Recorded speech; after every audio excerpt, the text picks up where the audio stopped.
दक्षिणमध्ये सोमनाथ वैद्य यांच्याकडून गावोगावी शहरात महाप्रसाद आणि छत्री वाटपाचा धडाका। स्वयं शिक्षा फाउंडेशनचे संस्थापक अध्यक्ष सोमनाथ वैद्य यांच्या वतीने गावातील आणि शहरातील विविध मंदिरात श्रावण महिन्यात प्रवचन संपल्यानंतर स्वादिष्ट भोजन म्हणून महाप्रसाद वाटप करण्याचा सपाटा लावला आहे। जनतेच्या आशीर्वादासाठी, सामाजिक बांधिलकी जपण्याकरिता आणि पुण्य लावण्यासाठी हा उपक्रम राबवित असल्याचे सांगितले जात आहे। मंद्रुप येथील श्री मधुगुंडेश्वर सिद्ध आश्रमात आयोजित प्रवचनाला सोमनाथ वैद्य उपस्थित होते। यावेळी अमुक सिद्ध पुजारी, कांतो खेडे, विठ्ठल राठोड, सिद्धाराम काळे, मल्लिकार्जुन नंदुरे आदी उपस्थित होते।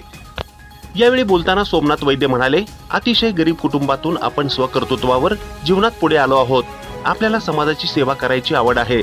गेल्या 19 वर्षांपासून आपण मुंबईतील मंत्रालयात अनेक आमदारांचे स्वीय सहाय्यक म्हणून काम केले आहे। त्यामुळे जनतेचे प्रश्न, गावोगावच्या समस्या कसे सोडवायचे आणि त्यांचा पाठपुरावा कसा करायचा आपल्याला मोठा अनुभव आहे। सध्या आपण गोड सुरुवात म्हणून मतदारसंघात 51,000 बेसन लाडू आणि गरजूंना छत्री वाटप, गोरगरीब विद्यार्थ्यांना वह्या आणि शैक्षणिक साहित्य वाटप केले आहे। आता श्रावण महिन्यात विविध मंदिर व मठामध्ये महाप्रसाद वाटप करीत आहोत। दक्षिणमध्ये सोमनाथ वैद्य यांच्याकडून गावोगावी शहरात महाप्रसाद आणि छत्री वाटपाचा धडाका। स्वयं शिक्षा फाउंडेशन ही बातमी संकलित केली आहे संपादक गुरुदादा गायकवाड यांनी। ताज्या घडामोडी पाहण्यासाठी आजच महाराष्ट्र सुखदेव न्यूज या यूट्यूब चॅनलला लाईक आणि सबस्क्राईब करा। ताज्या घडामोडी पाहण्यासाठी आजच महाराष्ट्र सुखदेव न्यूज या यूट्यूब चॅनलला लाईक आणि सबस्क्राईब करा।